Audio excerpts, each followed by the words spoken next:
Kini saatnya, hari ini saya akan merangkum salah satu film yang dibintangi oleh Jason Statham berjudul The Beekeeper tahun 2024. Ini kan yang kalian tunggu-tunggu. Tanpa berlama-lama lagi, mari kita masuk ke dalam filmnya. Kisah akan berfokus pada seorang tukang lebah atau yang bahasa kerennya disebut dengan beekeeper alias pemelihara lebah bernama Adam Clay yang sedang mengurus lebah di sebuah rumah milik seorang ibu-ibu bernama Nyonya Parker. Diketahui jika Adam memang menyewa gudang milik Nyonya Parker untuk dijadikan sebagai tempat usahanya berternak lebah madu.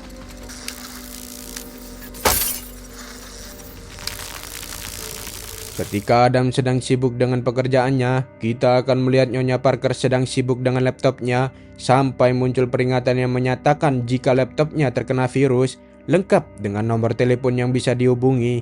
Beliau yang gaptek pun dengan polosnya menghubungi nomor telepon tersebut, berharap mendapatkan solusi atas permasalahan ini. Boss, got something? Yeah? I got one. Get this fucking hippie shit down, please. I want it. I need it. Hey, put it in my ear. United Data Group, good afternoon. This is Boyd. How may I help you? Dan ya, sudah jelas ini adalah tindak kejahatan yang biasa disebut dengan istilah phishing atau memancing korban, bukan fish it yang memancing secret, yang mana phishing bertujuan untuk mengambil data identitas pribadi milik korbannya, yang dalam hal ini adalah Nyonya Parker. Tersangka dalam kasus ini bukanlah perorangan, melainkan sebuah perusahaan besar yang dikelola oleh seorang manajer bernama Garnet yang bisa dengan begitu mudahnya mengelabui Nyonya Parker dan berhasil menggasak seluruh uang tabungan di dalam akun rekeningnya. Okay. Oh, fucking yeah! Hello? Hello? You still there? Come on! Let me fucking hear you! I fucking love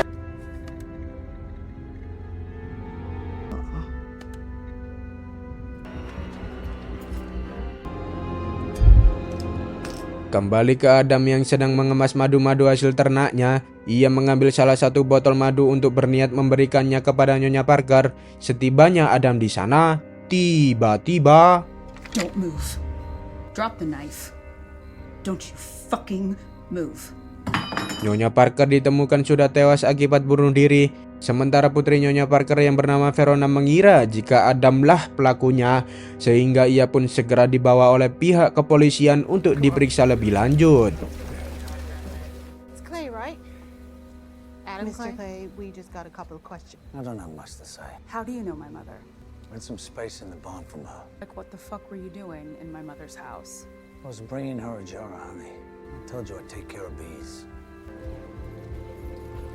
Satu malam Adam harus menginap di dalam jeruji besi sebelum akhirnya ia dibebaskan karena tidak terbukti bersalah. Verona yang sudah salah paham pun menemui Adam di gudangnya untuk meminta maaf atas kekeliruan ini.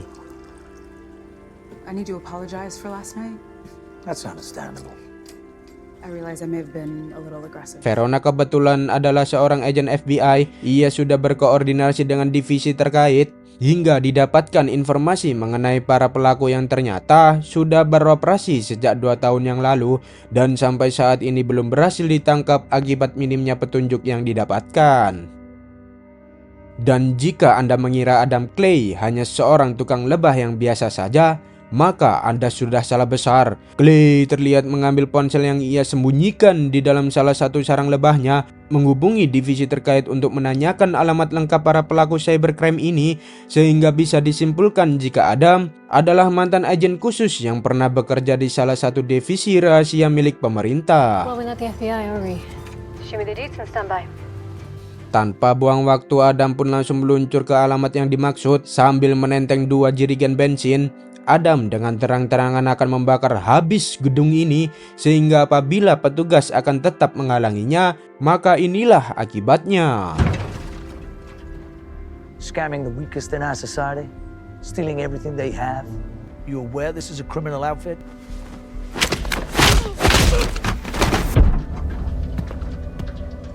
Setibanya di dalam, Adam langsung menyuruh semua karyawannya untuk keluar, tapi mereka malah mentertawakannya, sehingga Adam terpaksa harus menunjukkan keseriusannya dengan mengajar salah satu karyawan dan menyiram semua komputer dengan bensin yang dibawanya.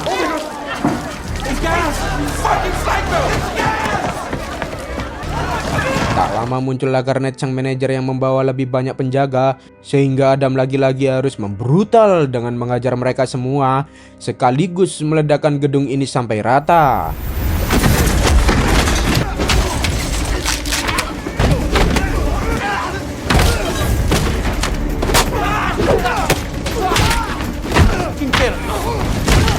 I got you. Fucking get him. You fuck.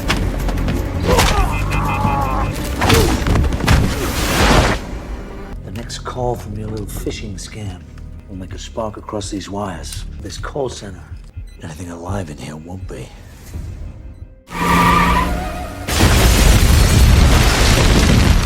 Lihat gedungnya hancur, Garnet pun langsung menghubungi atasannya yang ternyata masih sangat muda. Dia bernama Derek, anak orang kaya yang diam-diam menjalankan bisnis haram di dunia maya. Ketika mendengar salah satu tempat usahanya hancur, Derek segera menemui orang kepercayaan ibunya yang punya peran penting di pemerintahan bernama Wallace untuk mencarikan nama dan alamat pelaku yang sudah meledakkan gedung usahanya. Karena Derek terlalu sering membuat masalah, Wallace pun malas untuk membantunya kali ini, sehingga Derek pun kembali menghubungi Garnet dan menyuruhnya untuk melacak satu persatu korban. Barangkali pelakunya adalah salah satu dari mereka. Tanpa buang waktu, Garnet pun membawa serta 3 preman sewaan untuk melacak satu persatu alamat rumah korbannya. Garnet yang sempat bertemu Adam secara langsung pun langsung sadar jika pemelihara lebah yang dilihatnya saat itu adalah orang yang mereka cari. Sebelum menyusul Adam ke gudang, Garnet pun menyuruh 3 anak buahnya untuk menembak sarang lebah milik Adam. Dan disinilah letak kesalahan paling fatal yang dilakukan oleh Garnet, karena mungkin Adam masih bisa memaafkannya apabila Garnet tidak menghancurkan satu-satunya pekerjaan yang ia miliki. Setibanya di gudang, mereka lagi-lagi bertindak bodoh dengan menghancurkan semua botol madu yang ada, sehingga ketika Adam menyadari hal itu, maka siap-siaplah mereka semua akan menanggung akibatnya.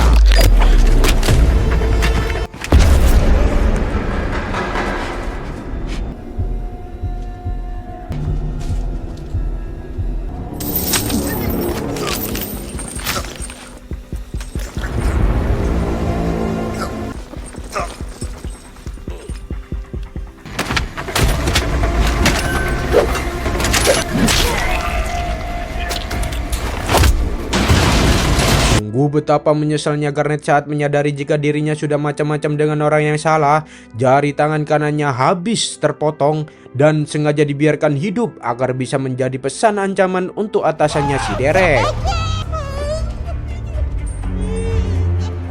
Tepat saat jembatan sedang dinaikkan, Garnet pun memarkirkan mobilnya, di mana momen itu ia manfaatkan untuk menghubungi Derek untuk melaporkan kegagalannya. Tapi tiba-tiba Honey, and it fucks with BI. Fucking beekeeper. Oh, fuck, man. What the fuck is this? muncullah Adam yang langsung mengikat tubuh Garnet dengan tali yang terhubung dengan mobilnya, sehingga ketika mobil itu jatuh ke bawah jembatan, Garnet pun ikut terbawa dan tewas saat itu juga.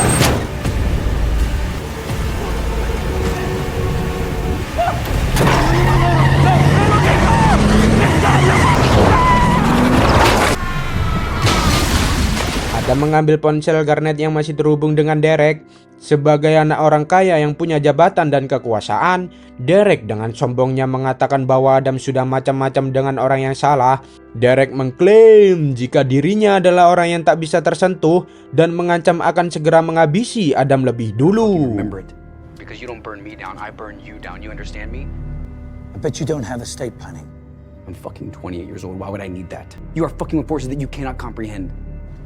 You sound young. I'm about to show you.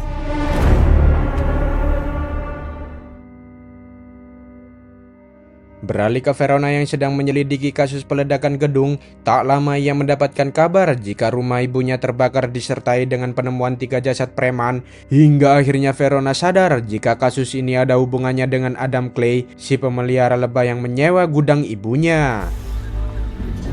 Derek sendiri terlihat sedang mengadu kepada Wallace untuk melacak orang yang sudah mengobrak-abrik kerajaan bisnisnya. Wallace yang dulunya pernah menjadi pimpinan utama CIA pun langsung menghubungi kenalannya di CIA saat ini untuk melacak siapa sih si Adam Clay ini sebenarnya, yang akhirnya terkuaklah jika pemerintah Amerika Serikat punya sebuah program khusus yang dinamai dengan Beekeeper Program yang dibentuk untuk menjalankan misi rahasia termasuk eksekusi massal.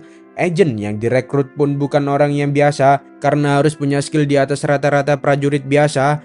Dan Adam Clay adalah salah satu mantan agen Beekeeper yang sudah lama pensiun dan dikenal sangat amat mematikan yang tidak pernah gagal dalam setiap misinya. Ketar-ketirlah Wallace mendengar fakta ini karena ibunya Derek sudah mempercayakan Derek kepadanya untuk dilindungi, sehingga Wallace pun meminta pimpinan CIA untuk mengirimkan agen Beekeeper lain untuk memburu Adam Clay bagaimanapun caranya.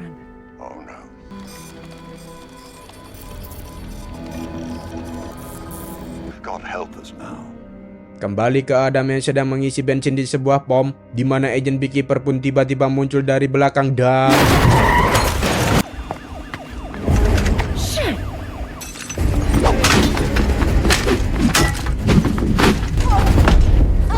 You've been a busy bee. I'm assuming you're my replacement. You're supposed to be retired.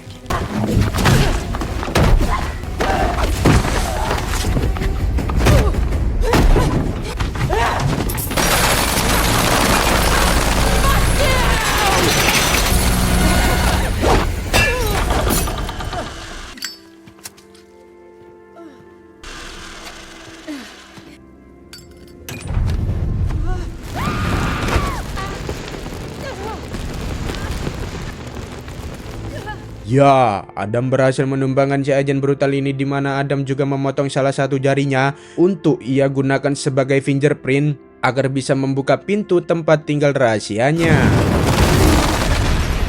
Pemimpin CIA pun langsung melaporkan kegagalan ini kepada Wallace. Divisi Beekeeper pun nampaknya angkat tangan untuk memburu Adam.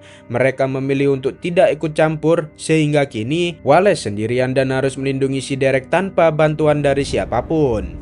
Thought you could fucking handle this. Sorry, Wallace. You're on your own. I can't handle this. Maka dari itu Wallace pun langsung mengumpulkan para agen CIA terbaik yang pernah bekerja untuknya dulu. Mereka adalah yang terbaik dari yang terbaik di bidangnya, sehingga Wallace menaruh harapan besar kepada mereka semua untuk melindungi Derek, atau bahkan jika bisa habisi Adam jika ada kesempatan. Kembali ke Adam yang sudah sampai di kediaman milik si agen Beekeeper yang tadi sudah dihabisinya. Menggunakan potongan jarinya, Adam berhasil masuk ke dalam dan mulai mengumpulkan informasi terkait lokasi cabang perusahaan Derek yang lain. Verona sendiri terlihat sedang berada di markas pusat FBI. Ia menduga jika target Adam selanjutnya adalah gedung perusahaan yang sama seperti yang sudah Adam ledakan sebelumnya, sehingga pimpinan FBI pun akan mengerahkan beberapa pasukan khusus untuk melindungi gedung tersebut.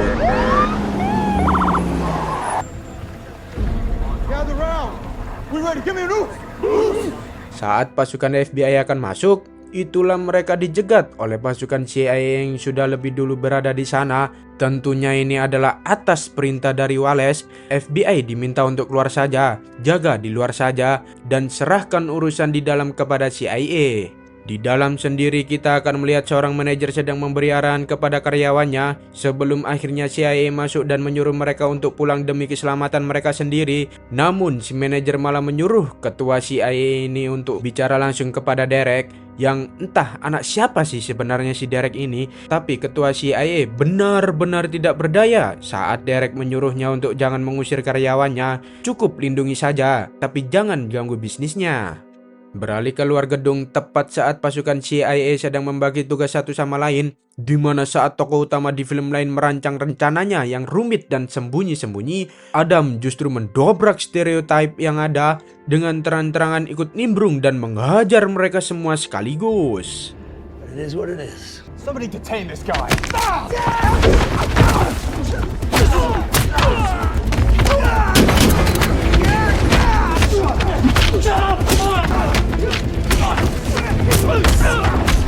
Adam langsung masuk ke dalam dan bersembunyi di antara para karyawan sebelum akhirnya CIA menyadari keberadaannya dan menembakinya secara membabi buta.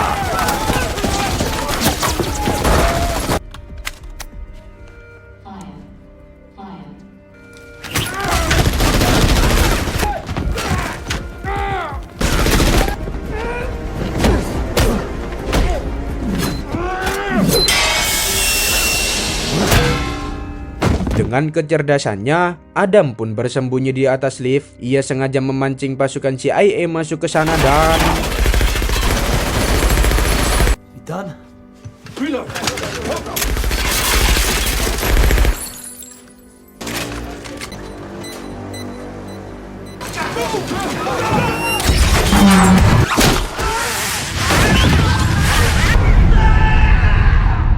done. Setelah semua CIA tumbang, Adam pun kembali ke dalam untuk menginterogasi si manajer tentang siapa bosnya dan di mana ia tinggal. Alangkah terkejutnya Adam, termasuk kita semua, saat baru menyadari jika Derek adalah anak ibu presiden Amerika Serikat yang baru dilantik tahun ini, sehingga akan sangat menjadi viral sekali apabila kasus ini sampai ke masyarakat. Karena Verona dan pasukan FBI masuk, Adam pun segera pergi meninggalkan lokasi tersebut. Verona juga sama-sama terkejut saat melihat foto Derek ada di laptop si manajer dan mengetahui jika Derek lah pemilik dari perusahaan abal-abal ini. Setelah dilakukan penyelidikan, Verona akhirnya menemukan beberapa fakta unik mengejutkan lain dari perusahaan abal-abal ini. Ternyata seluruh pendapat dari perusahaan tersebut sempat digunakan untuk modal kampanye ibu presiden. Dengan kata lain, orang nomor 1 di Amerika Serikat saat ini adalah pemilik asli dari perusahaan pembobol uang rakyat, dan Derek hanya seorang anak ingusan yang ditunjuk untuk mengelola bisnis haramnya. Karena ini menyangkut kenegaraan, sang atasan pun menyuruh Verona untuk tetap tutup mulut dan fokus dulu saja pada pekerjaannya. Biarkan beliau yang akan menyelidiki sendiri kebenaran atas tuduhan serius tersebut. Beralih ke kediaman ibu presiden, para penjaga pun disiagakan untuk melindungi Derek dari Adam. Bahkan Verona sebagai agen FBI pun diturunkan untuk menjaga jalannya acara kepresidenan. Wallace sampai-sampai menyewa tentara bayaran yang diketuai oleh seseorang bernama Lazarus demi untuk menjaga Derek tetap aman. Untuk Adam, ia terlihat sudah bersiap dengan rencananya memasuki kediaman presiden. Adam menggunakan gorong-gorong sebagai jalan utamanya dan menaiki salah satu mobil pembawa tentara bayaran tepat saat sedang dilakukan pemeriksaan. Adam menyamar menjadi salah satu penjaga dan berhasil memasuki kediaman presiden. Lantas, ia pun mengganti pakaiannya dan menyamar kembali menjadi salah satu tamu di acara tersebut. Derek sendiri terlihat sedang bersama ibunya, yaitu ibu presiden, yang tengah didatangi oleh atasannya Verona terkait tuduhan dana kampanye yang berasal dari bisnis haram anaknya. Ternyata ibu presiden sendiri pun tidak tahu menahu tentang bisnis haram yang dijalankan oleh anaknya. Iya, si Derek ini diam-diam menjalankan bisnis tersebut tanpa sepengetahuan sang ibu, sehingga makin runyamlah masalah ini. Terlebih lagi atasan Verona ada di sana, mendengarkan setiap ucapan yang keluar dari mulut keduanya, sehingga dengan sangat nekat, Derek pun mengambil sebuah pistol dan menembak atasan Verona hingga tewas saat itu juga. Kembali ke Adam yang terlihat berbaur dengan para tamu, ia dengan sengaja menunjukkan dirinya di depan si Verona, sehingga semua penjaga termasuk tentara bayaran pun dikerahkan keluar untuk melumpuhkan si Adam ini. Let's get this fucking Whoa, easy, killer. Sam? Negative. Lace your fingers behind your head. On your knees. Bukan Adam Clay namanya jika menyerah begitu saja. Tanpa semua orang sadari, di tangannya terdapat remote kecil yang merupakan pemicu dari bom yang sebelumnya ia tempatkan di salah satu mobil. Sehingga ketika waktunya sudah tepat, Adam pun langsung menekan tombol tersebut dan...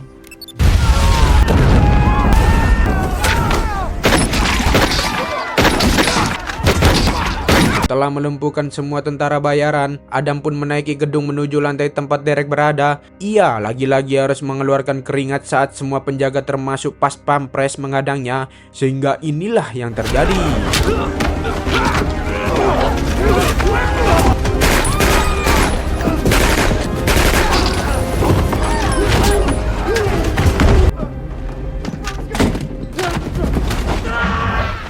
Disangka, Lazarus sang ketua tentara bayaran ternyata masih hidup dan mengajak Adam untuk melakukan duel. Yang sungguh betapa keras kepalanya si Lazarus ini saat ia terlalu percaya diri, sanggup mengalahkan mamang-mamang yang tidak pernah kalah bertarung dalam setiap film ini. Selesai dengan Lazarus, Adam pun dihampiri oleh Wallace yang membujuknya untuk pikir ulang kembali niat balas dendamnya. Namun hal itu sama sekali tidak mengurungkan niat Adam yang tetap mendobrak masuk ruangan tempat Derek bersembunyi.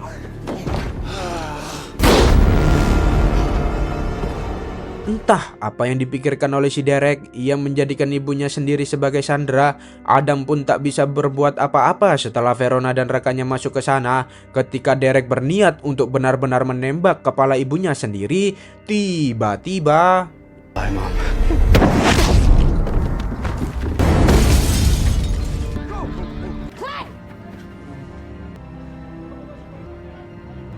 Sadar jika apa yang Adam lakukan sudah benar, Verona pun membiarkan Adam melarikan diri. Dan setelah semuanya selesai, Adam pun segera mengambil perlengkapannya dan pergi meninggalkan lokasi tersebut. Tamat, ending yang cukup mengadamkan. Pesan yang bisa kita ambil dari film ini adalah jangan mengambil hak orang lain. Percayalah, manusia yang suka mengambil hak orang lain, hati dan pikirannya tidak akan pernah tenang. Meski dia terlihat santai dan senang, ingatlah, barang siapa yang mengambil hak orang lain walau sejengkal tanah akan dikalungkan hingga 7 petala bumi. Saya pamit undur diri, bye-bye.